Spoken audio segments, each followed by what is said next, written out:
Hey, for everybody who's joining, this is Mandemic with GryzCast. This is my very first episode, and today we're going to be discussing contentment and minimizing.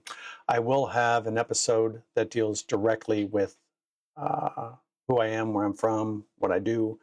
But I think maybe now, while we get into some of my content and worry less about some introductions, we could do that at any time. I think somebody's going to hang around more for my content they are for who I am and what I represent, I suppose, or my my internal how I think and my opinions about stuff like politics and the government and stuff like that. My watch is upside down.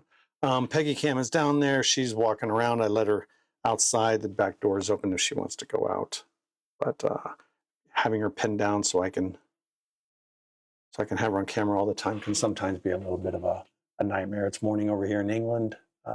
Yes, I do live in England. I live about an hour north of London. And so she's had a full night's rest.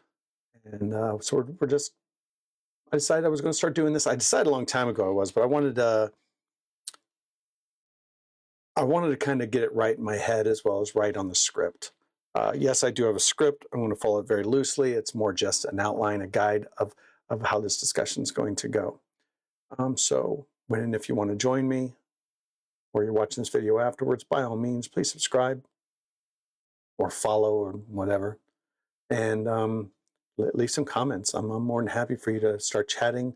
That's what this is all about, is just chatting. So I would like it very much if you did. I don't have anything special on here for our content labels. We will be getting into things like socialism or social issues such as politics and religion. The questions that most people don't want to ask because they basically just aren't prepared to. But then why? That's another episode altogether. Why is everybody not prepared to talk about the stuff that we should all be talking about? So there you go. That's the plan. Dog's in there crunching away at food. So I kind of got dog food being at this side and you all on this side. So of course I have a main screen here, and kind of I have a sub screen over here, a third monitor over here, and my OBS monitor over here with my webcam. Let's see something. Oh, it doesn't do it on this one. That's interesting. Let's see. All right, so while I wait for people to join in and start chatting, which might not even happen, I've had it back in the day, back in a few other ones I used to do that didn't happen. So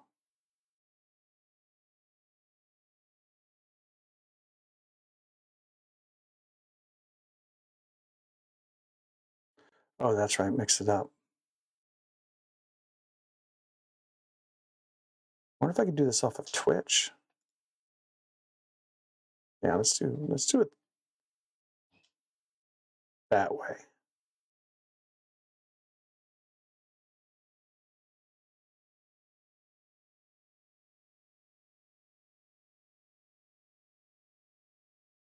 Okay. No wonder. Let's do it this way.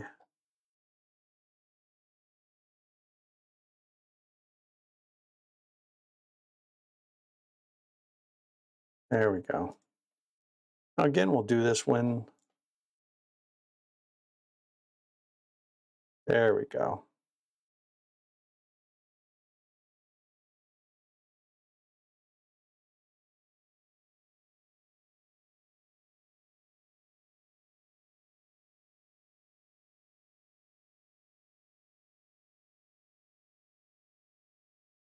And if I go into here and go to commands, ungrouped socials, and I edit it.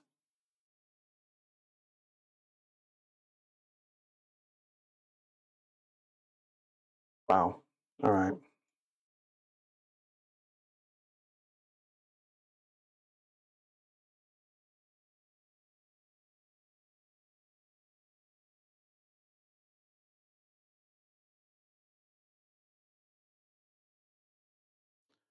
If I do this way.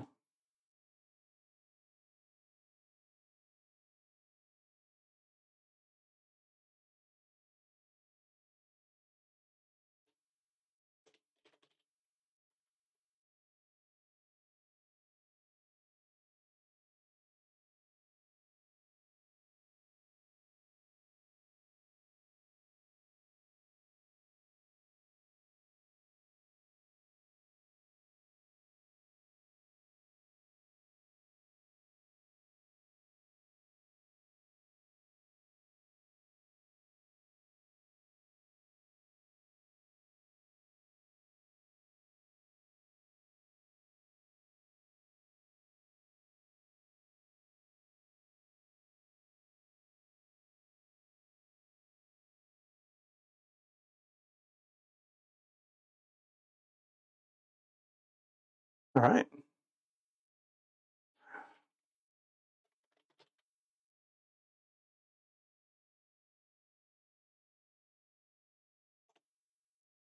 All right, let's try it. There we go. There are my socials.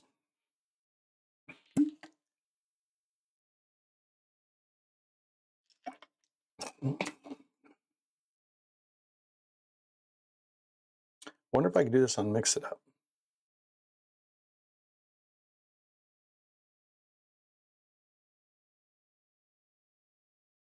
Hmm.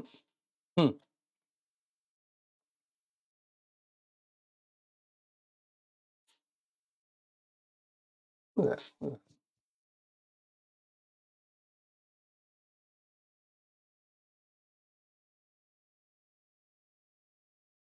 that. Well, while we do that, might as well play a little bit.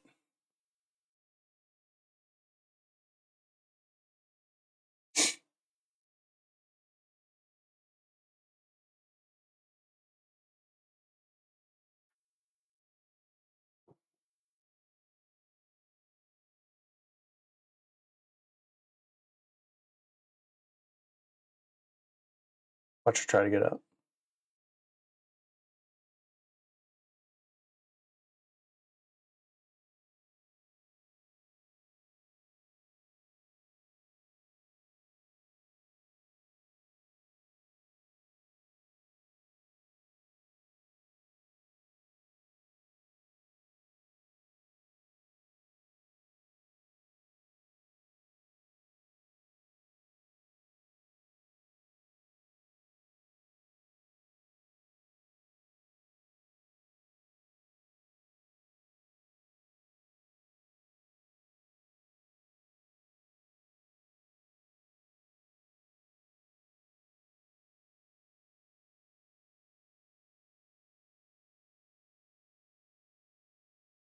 So, hey, here to chat. Anybody want to chat? By all means, please, let's talk about it.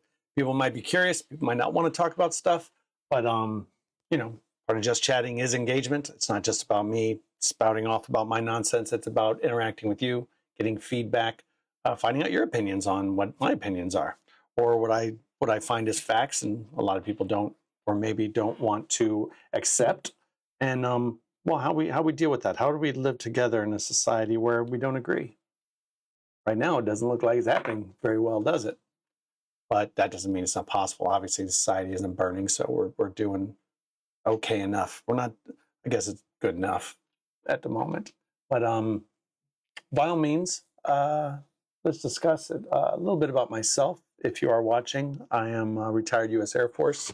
I have a degree in electronics engineering. I practice stoicism, minimalism. Yeah, I know. Behind me, it doesn't look like it, but I've got a partner, and she doesn't necessarily practice it. But I'm teaching her. I'm teaching her to slow down the purchasing, slowing down the stuff that people just decide they want to have in their heads, or in their heads, in their lives. Yeah, it really is about emptying. I guess it's probably the best term for it. I do everything I can to live a very empty life. Now, to some people, to most people, without having context, the idea of it being empty sounds pretty awful. But it's not. It's the exact opposite. It's removing all the awful, removing all the extra, all the additional, all the stuff that truly doesn't matter.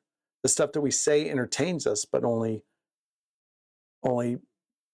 binds us more restrictively to the ideas of how we are supposed to behave and act and purchase and collect in modern society, modern Western society. It's not necessary.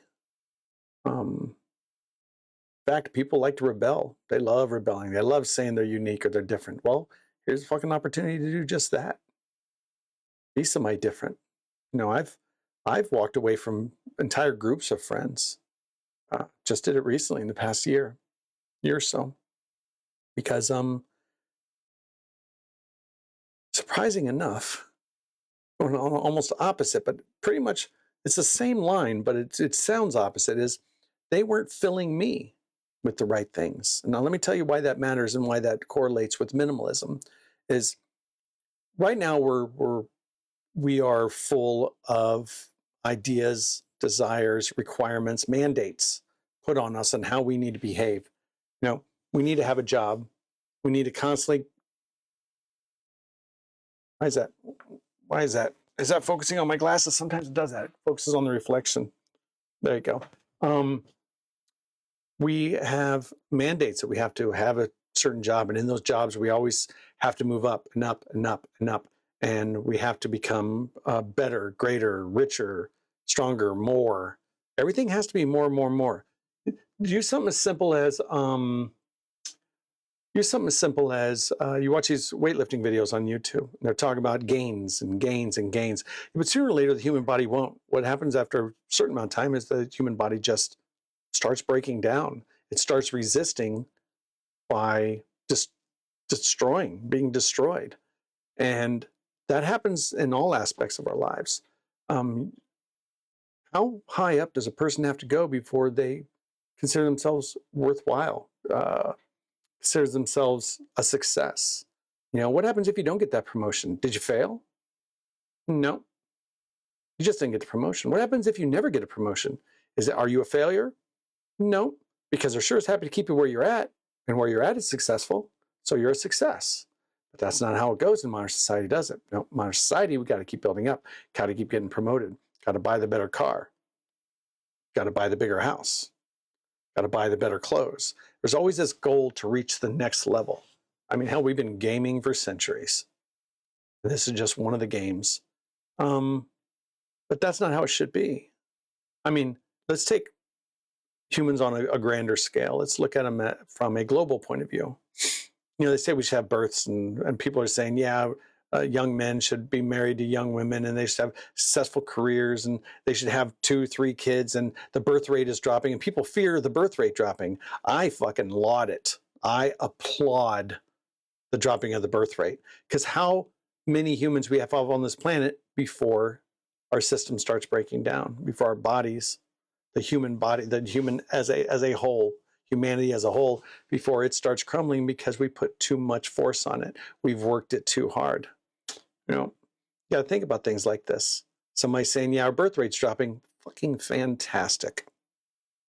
Just fantastic. I love it. I love the idea of a Thanos snap. I mean, obviously not the repercussions of a whole lot of dead people. But let's look at it from a Thanos snap of attrition, that they aren't replaced. When humans die, naturally or unnaturally, they just aren't replaced until we get down to a sustainable level, which arguably, if I'm concerned, was around 2 to 4 billion people. Hell, probably 2 billion is just fine. I mean, hell, let's ChatGPT this. I like doing this. I do like doing this. So why don't we do this? Let's ChatGPT some questions, because I like doing this along the way as well. So what I'll do is let me open up a window that's just for ChatGPT. There we go. Nope, that's not it. That's my script that I probably will not be working from. It's not how I do business. All right. Let's get this. Wow. Window capture. There you go. Why don't we do some of this?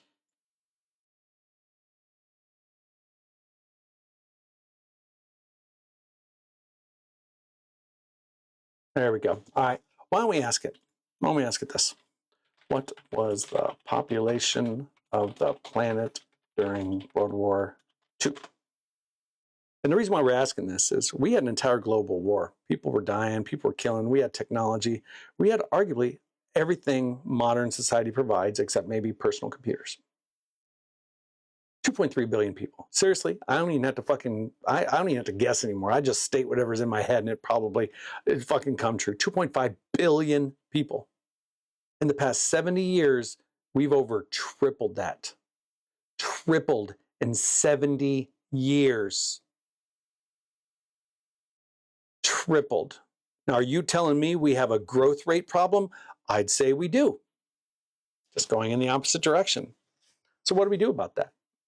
Do we continue to be healthier? Do we continue to live longer lives? Well, sure, why not? Because we're already here. But what happens when you have longer lives? Well, you have more opportunity to reproduce. And what does that cause? More people, which then live longer lives. You see, it doesn't go up. Our quality of life is going to go down because now we're going to have to compete with others for that same quality. And businesses, they just rack in the money because they just keep putting out whatever. And if things become scarce, what do? They just increase prices. Still stay in business for the most part. So what do we do about this? What does this all have to do with minimalism and contentment? It's about being more with less. You don't need all that shit. So I mentioned earlier about the emptying, the great removal. What does that mean? It really means emptying yourself out. Internally, have nothing. Start from a baseline. This isn't a permanent thing. This is a temporary thing. It's once you get to the point where you start seeing you don't need stuff, then start removing everything. Arguably. I mean, you still need a car if you need to get places, unless you live in a big city and you take public transport. You still need food. You still need some kind of basic income. But you need that $100,000 a year job? You might say yes. Well, why? It's to maintain your lifestyle. But is your lifestyle grotesque? Is it overly blown? Is it too much? Some say yes. Most people will say no. They want more, or they're content, or they're happy. But are they? Surely. Are they happy? Or are they just accepted their role and how society wants them, and they're satisfied with their level? And usually that's the case. They've found their niche. They found their little slot that they can put themselves into, and they're happy with it. So they're not really happy, though. You could arguably say they're content, but they're content with restrictions. They're content with borders, with boundaries. That if anything happens in their life and they go outside of that preconceived idea, what they're happy with, things start becoming unhappy, don't they? Very quickly. Things don't start working the way they're supposed to. And humans are really, modern Western humans are very good at this artificial sense of contentment and happiness. I'm going to have a whole episode damn near on just happiness, the whole idea of it, the concept, the abuse of the word and the idea, and how it's damaging human beings. The whole idea of happiness. But we'll go to that another time. Let's talk about the minimizing. So what am I talking about? I'm talking about the reduction of everything inside of you. And once you start out with the minimal necessary for you to survive, then you have all this empty space. And what do you fill it with? You don't ever fill it. You don't want it full. You want it as empty as necessary to live a content life. And to do that, only put in the things that are truly beneficial. Necessarily don't make you happy, don't make you sad or anything, just makes you content. Where if you were to take some aspect of your life and you were to exercise it, you were to do something with it, it could be anything from going for a walk with the dog. I mean, I know it sounds basic, but it's true. If it doesn't affect anyone else and you get the results out of it that you want and you're content, not necessarily happy, but content, then that's something that can be added to your life. If you want to go race car driving, well, sure, that's a desire, but what does it cost for you to go race car driving? You spend hundreds of thousands of dollars on a car, maintenance crew, parts, you need a garage, you need trailers, you need sponsorship. Now, that might be something you enjoy doing, but if it only serves the purpose of keeping you employed, then are you truly happy in something like that? Wouldn't you be just happier having one car that you work on? I'm not saying that goals and achievements and aspirations are bad, not by any stretch of the imagination. There's a lot of people that are quite content filling their lives with fucking everything. But those people are far and few in between. Those people are rare. Most people still aren't happy. You've seen it. I've seen it. They're not happy with the way the world is, with the way their lives are. But they've got money, they've got nice cars, they've got things, but they keep striving for more because they keep trying to fill those holes. They don't know what those holes are. And I said, "What? You're fighting the holes. You should be embracing them. You should be embracing the emptiness, the calm that comes from just not having anything." It's difficult. It's difficult. I'm telling you. Yeah, it could be a real problem. All right. So as far as my GryzCast goes on my website, nope, that's not what I want. I want Gryz. New tab. Let's add a shortcut. Nope, cancel. Let's go to Twitch. My neck is killing me, so I apologize. Keep getting this little thing, Twitch. Well, Discord's doing it, but what's Discord doing it from? Why is Discord doing that?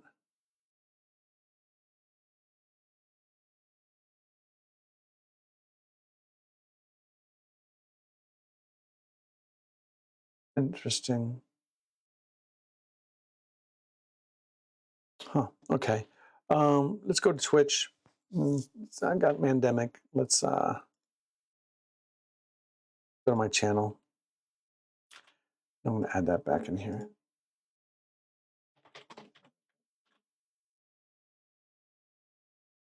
Hit pause.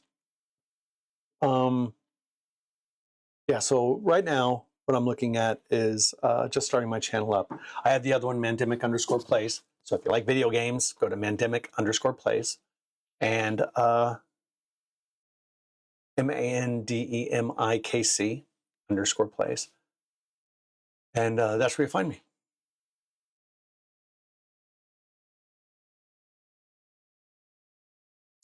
I don't do this that often. I haven't actually done it in months because I kind of had personal life issues I had to go through. And to do something like this, I think you have to have a fairly clean head, clean mind about you. And I needed to take that time to have a clean mind. So, yeah, that's basically what I'm doing now. I have some opportunity this morning.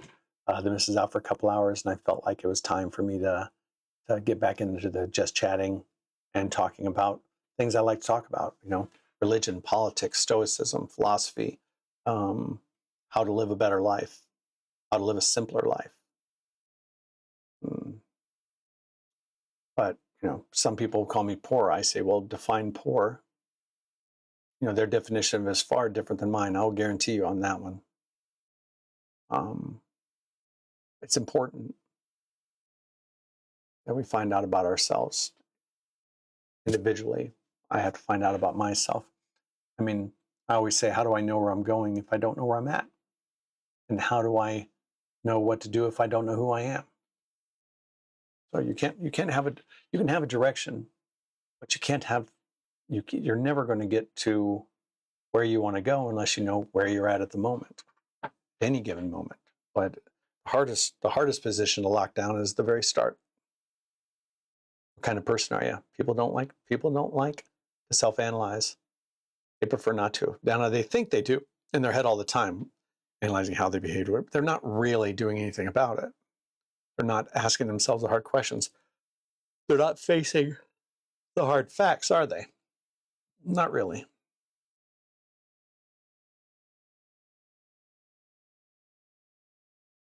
What are you doing? Huh? What are you doing? Come on. Look at her. Look at her. She's the most gorgeous creature on the planet. She's the most gorgeous. Look at her. Look at her. Look at her. Look at the baby girl. There she is. Peggy's lovely. Peggy's lovely. Look at her. She'd love to get all up in daddy. Love to get up in daddy. You'd crawl up my butthole and take me over like a puppet if you could, wouldn't you? Yes, you would. All right, come on down. No, come on down. Good girl. Good girl.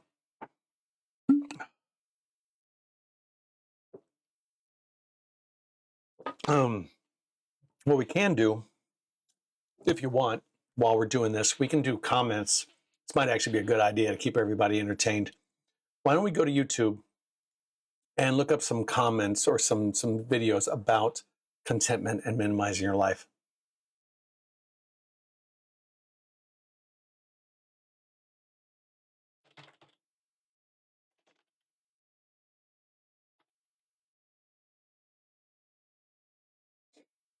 We'll look a few up. All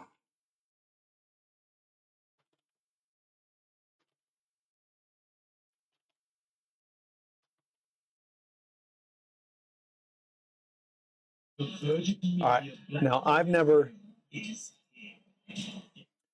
actually watched this. Let me see what the copyrights on this are. Well, I don't really have to worry about copyrights much in Twitch. Not really.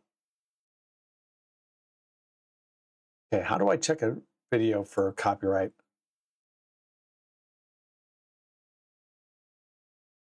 Can I, does it have copyright pictures? I don't know. Let's find out.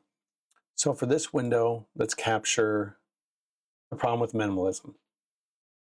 All right, so what we'll do, I don't think it's a problem as long as I make sure that the individual's name is there. That's what matters the most. So I'm fine with that. I'm very fine with that, honestly. There we go. I better keep the YouTube thing in there. I don't know what the hell their algorithm will say. All right. So let's move this up. Let's make this.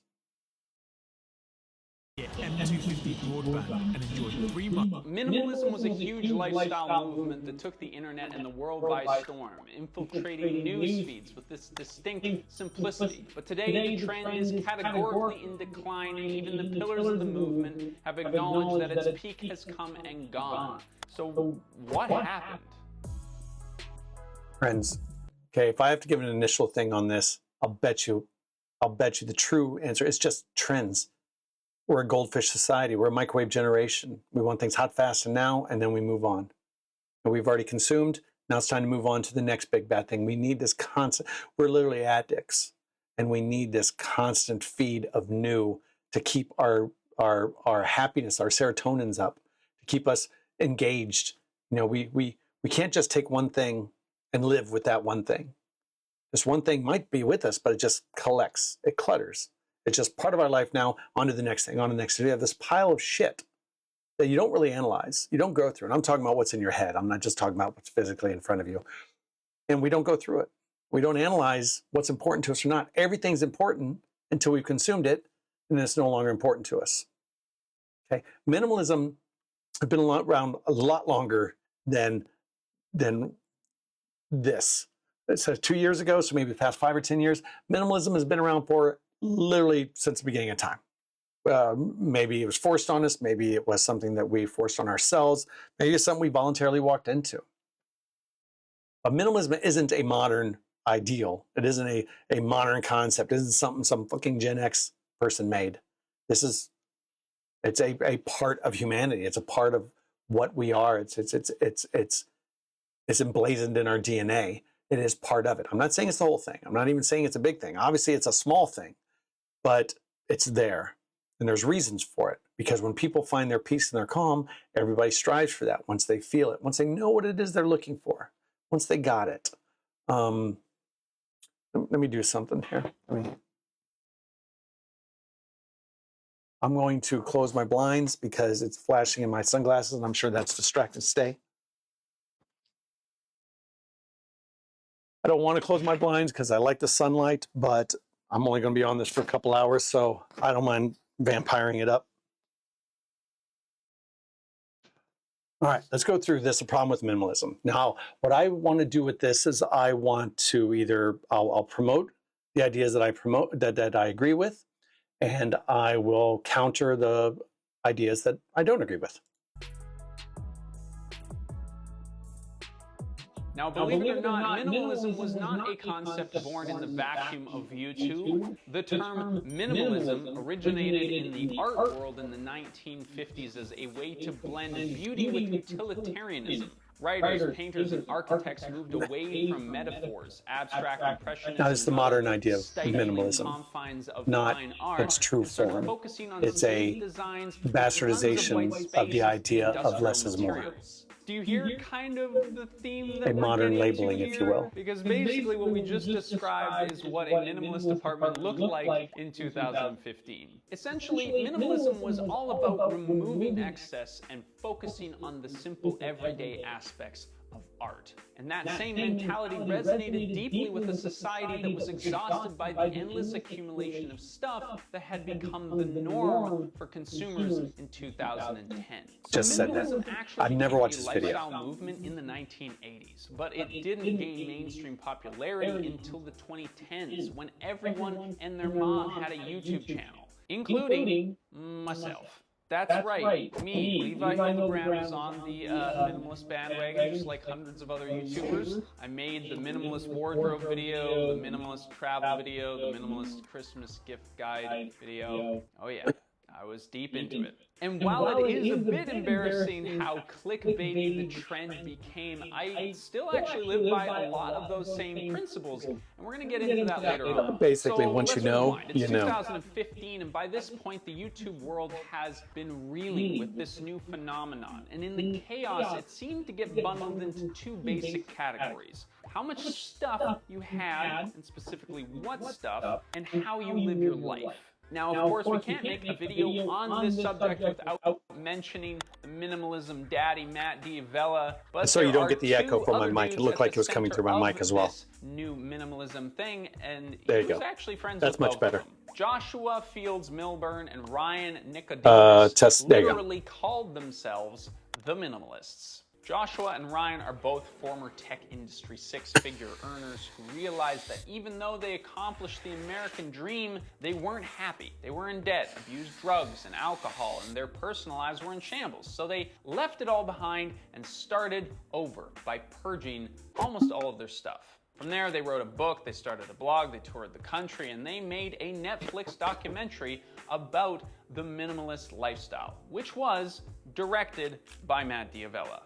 Now, before we get into why minimalism failed, I want to talk about some of the positives, because I obviously believed in this thing enough that I was willing to make an 18-minute long video about what I carry in my backpack. Yep, that's a video that I made. Let's be very clear on what's going on right now in this video. Right now, this man is only focusing on stuff. He's not focusing on the ideas behind the stuff. Not yet. I hope he does. But if all this is just a chat session about, not having these and not having these, it only touches on the subject that these represent anchors, represent chains that bind us to modern think. And that's only part of it.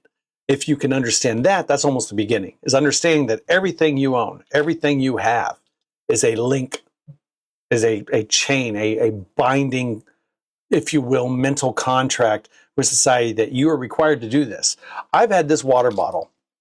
I've had this water bottle for probably about 6 years.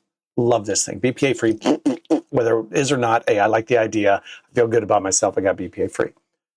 I've got 5 more of them exactly like this, because when I moved in with my partner, she had 2 kids and they were wanting to use my water bottle. I was like, no, that's my water bottle. I'll buy you some. So I did. I went and got them some.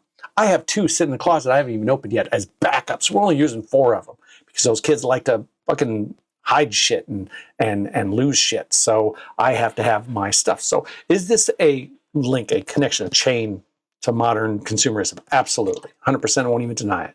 But it's minimal because I use this until the damn thing rots a hole at the bottom. So, but what I hope he goes deeper into is not the physical aspect of minimalism, but the mental aspect of minimalism. Let's see. The way I see it is this: living with less doesn't mean that your life is less great. A clutter-free home frees up your time and brain space to focus on the things you really care about. Being a minimalist also means that you're a conscious consumer, which is going to be better for the wallet and for the planet. Instead of relying on swiping a credit card to give you that dopamine hit, you can live an experience-based lifestyle. My wife and I haven't exchanged traditional gifts in like over 5 years. We share meals, we go on trips, and we share those experiences together. The concept of minimalism can also be applied to other areas of life instead of just being about what you own, though, too. During the heyday of mainstream minimalism, we also saw the rise of minimalist financial gurus, minimalist fashionistas with their capsule wardrobes, minimalist wellness coach. During the heyday of mainstream minimalism, This is someone that doesn't get it. Or someone that really, really does get it. Ugh. I gotta fucking add these in. I gotta add these in. I'll do this after this one.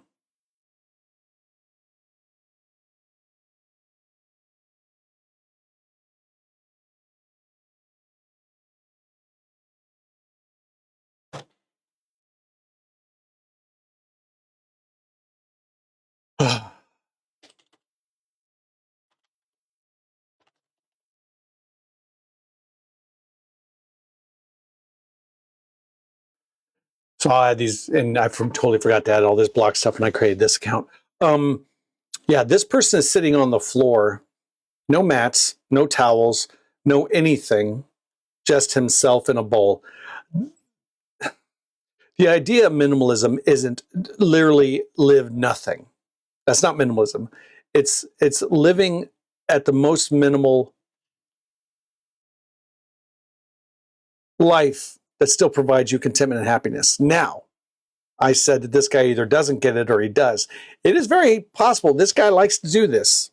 It is very possible this really does give him absolutely nothing to distract him from his mental space. And that might be what he does right now. He might be taking that bowl and he has a bowl of cereal or bowl of soup or whatever the hell's in that bowl. It could be feathers for all I know. I doubt it. It's got a spoon, so it's hard to eat feathers with a spoon. I haven't eaten feathers with a spoon. I'm just saying that idea. All right, what I'm getting at, I digress, is to him maybe all he needs to concentrate on his meal is eating and nothing else. Just the idea of eating, just the joy of living another day, of taking whatever's in front of him and turning it into him. It is very possible that's what this is. However, what this image shows to the modern human and the modern Western person, Americans and Europeans and stuff, is that this guy is crazy. This guy is obnoxious. He's off the wall. See, when you package something for consumption, you want it appealing. You want something that people are willing to recognize and relate to. Nobody relates to this unless you're fucking homeless. Unless you're house squatting, no one relates to this. So doing this, A Day in the Life of Minimalist by Matt Devella, obviously he had a thing he was doing, but by just taking this one little image, you're skewing the understanding of what that Matt guy was trying to do, or you're just using it for a backdrop for adding more content to your video. Because there's no context here. Luckily, they referenced down here, they referenced where this clip came from. I think that's fantastic. It really is, because now you can do your own research and find this guy and find this video and watch what it is. Now, maybe this guy was doing a day in the life where he just literally cut everything out on purpose, but that's not what minimalists do. Minimalists don't delete their lives. They minimize their lives. So he also saw the rise of minimalist financial gurus, minimalist fashionistas with their capsule wardrobes, minimalist wellness coaches, productivity hackers, and the list goes on. At its best, minimalism is about living an intentional life instead of being a mindless consumer. And that's a value that you can apply to your entire life. And as a big believer in the concept of living intentionally, I wish that this could be the end of the video and that minimalism really did just solve all the world problems. But this is a future-proof video, and so we have to talk about why minimalism failed. If you're seeing this, you're lucky. It's not too late. I don't pay for YouTube on this channel. I pay for it on my private one. I'm not paying it twice. So ads. Minimalism didn't do well during the pandemic. When you're stuck at home 24/7, the options to experience something or anything are pretty much limited to what you can order off Amazon. And that's pretty much exactly what happened. Even before the pandemic, people discovered a downside to extreme purging. Some people regretted getting rid of sentimental objects or practical things that they could have used down the road and then had to rebuy them. The hyperfixation on Instagram-worthy minimalism, which author Kyle Chayka calls superficial minimalism, spread outside the home too. That's it, Coffee superficial. shops, Airbnbs, Superficial upscale minimalism. clothing stores, That's all what I was kind of trying to get adopted across. this stark, sleek aesthetic, and everything just started to look really generic. The pandemic turned people's focuses into the home, where they were spending all of their time. Homeowners started tackling all those home projects they'd been putting off, which led to redecorating and, coincidentally, the return of maximalism.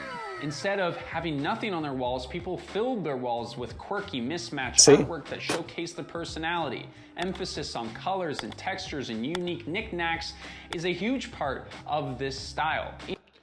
See, so minimalism by this standard, what followed right after minimalism? Basically maximalism. Minimalism was a trend. Humans didn't get it. It wasn't packaged in a way that humans could understand it, so they saw it as a novelty and something to have fun with. And then when it was done, because it never really sunk in, it was this superficial idea, this fad. It never sunk in. People thought it was fun. They didn't see it as something that was wholesome and arguably necessary. Hey, Naomi. How are you doing, Naomi? Thank you. You were the first person to chat with me on this podcast, my first episode. So, well done. Not yet. No, I don't. I have GryzCast set up on YouTube, but I don't have 50 followers, so I can't yet. You're the first person, I think somebody else was on, 2 other people were on, but you're the first person to chat with me. So thank you. Did you follow me on my old Mandemic at all? Because I know just coming across GryzCast, you're not going to realize that I was also, I have a Twitch account called Mandemic_plays that used to be called just Mandemic, and it was me doing these kind of social commentaries. But I decided to do GryzCast because I wanted it completely separate from the Mandemic line, I guess you will say. Okay, no, that's fine. That's fine. I'm not asking you to follow everything. I mean, if you don't like gaming or that you give a shit, then just don't do that. Minimize. Yes, but I have been thinking about this, as you know, for a while, and I've decided that I absolutely want to do this. I need to do this for my mental health. Becoming a minimalist and studying philosophy, the very first thing I learned is that I didn't know shit, and most everybody else didn't either, and probably will never even touch the amount of deep thinking that I've had to go through. Now, deep thinking doesn't mean intelligence by any stretch of the imagination. It's an exercise in thought, and I do that. I'm a natural ruminator, ADHD, cyclothymia, bouts of depression, anxiety. I suffer from quite a bit of this stuff. It's all nature, not nurture. It was stuff that I adopted from my mom and learned over time that I wasn't really handling very well. Thank God for the military, because it gave me structure and discipline. So once I started studying Stoicism and practicing it, things started becoming slightly more clear for me. And in doing so, the second thing I learned, the world hates a philosopher. So I can't be going out just preaching the shit out of stuff like, hey, you got to try this because this is the new everything. And it's been around 2,000 years and it's fucking awesome. And no, humans don't like that. They don't like to be told what to do. They sure as hell don't like to be told how to think. So what you do is I just plant the seeds. I do stuff like this. I get it out there, give people ideas of thinking. I don't care if they argue with me. Great, argue with me, because I'm pretty sure I've heard it before and I've got a response. So I always like to joke around, I'm American. I might not know the answer, but I got an opinion about it.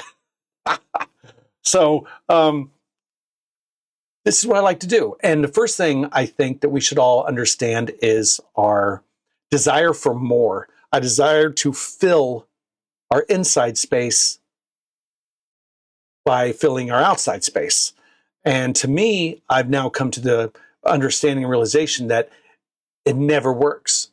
in the history of ever, it never works. You could buy all the trappings of the world. And we've all seen this. Oh, you know, the rich man, what does he have? What's the one thing you can give him that he doesn't have? Happiness, because he's never fucking truly happy. Not really. Not really. I'm retired. I did have a job after I retired from the military, but my spouse makes enough money and owns a small business where she told me, I didn't even try to do it. She told me, say, hey, you know, you like doing this streaming thing, don't you? And I was like, yeah. And she loves me very much, and I love her. She goes, why don't you just do it full time? I said, I can't. I got a job. She goes, quit. And I was like, what? And so, no, seriously, I make enough. You really don't cost very much. Why don't you just do what you want on this? And I was like, it took me over 6 months to come to the decision, and like another 6 months to actually fulfill it, because I was like, look, I'll be straight. I'm a man. I am the earner. I did that for all 5 of my kids, for my 2 ex-wives, that I work 2 jobs, sometimes 70, 80 hours a week. It's my life. I earn.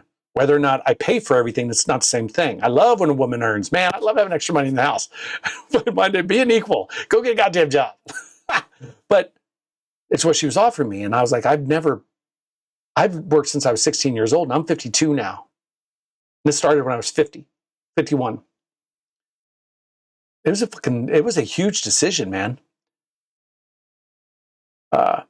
So I am kind of doing this full time. I do at least 4 to 6 hours a day. I took Sunday off. Yesterday was the first day in a long time where I actually didn't do any streaming, but I worked on OBS and worked on all my back stuff. Just as, you know, just we're watching TV. I'm just fucking around on the computer doing my thing. Yeah.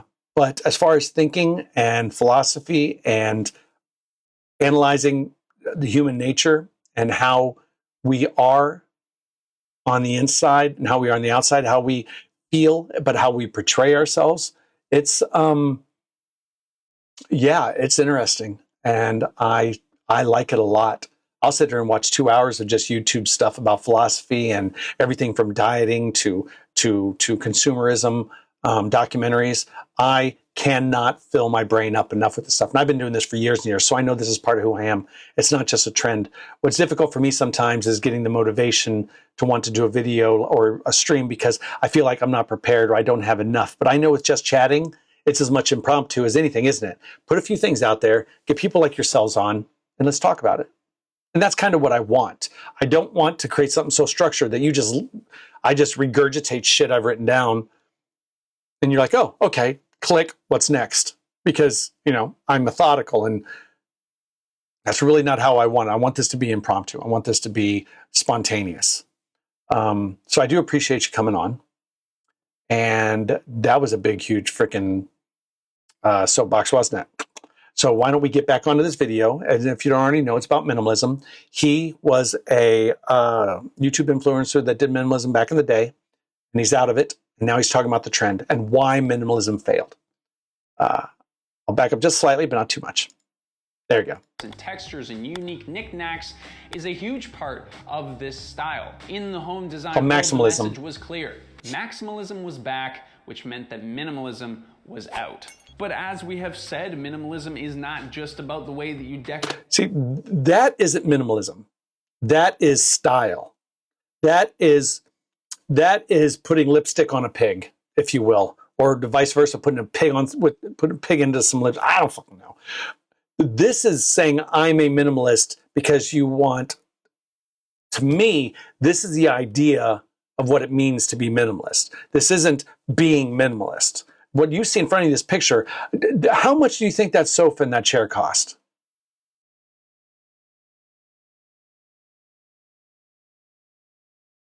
Okay, Naomi, go ahead. What's up, Naomi?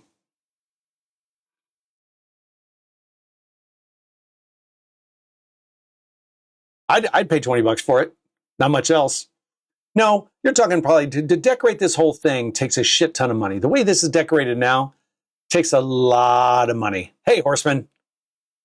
Now, Horseman has been around since the very beginning, my original Mandemic. He's the horseman. He's my first horseman of the apocalypse. He was the very first person to come on and chat with me on my original account that dealt with this. And I think Horseman's probably very happy that I'm back. It's been about a year or so. I've taken some time off. I had to get my head straight. I had to get, myself forward. But no, to put this room together the way you see it, that costs thousands and thousands of pounds. You can't be a minimalist and afford this. That's not how it works. You could, I suppose, but this is an intentional minimalist based on style, fashion, and trend, not on, you don't go out and buy this just to be a minimalist. You've just encountered what it means to be a minimalist. Well, I don't know how much that cost, Naomi. I don't have a clue how much that cost. But to be a minimalist says, generally speaking, not specifically, generally, I have what I have and I'm happy with it.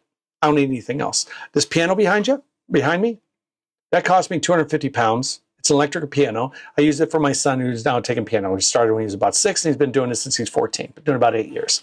This is worth the money. This is a minimalist purchase because I didn't buy an expensive one. I didn't buy a real one. I bought an electronic one because it sounds great. I went and tested it out at the person that was selling it. It sounded beautiful. My son sat down to it. He loved it. She was a first-time buyer. Her dad bought it for her for piano, and she was like 18 now, and her dad was there, and she was there, and they were just really a nice family. And so we bought it, and I've had this thing for 6 years. Now I have this thing until my son's, I might even give it to my son. That's a minimalist aspect. You don't buy it because you want to be minimalist like this. You buy it because you already are a minimalist, and that's a necessary purchase, but only for that reason, not because you want to have a trend. Just decorate your house. So a shift in home decor trends is not the only reason why the movement failed.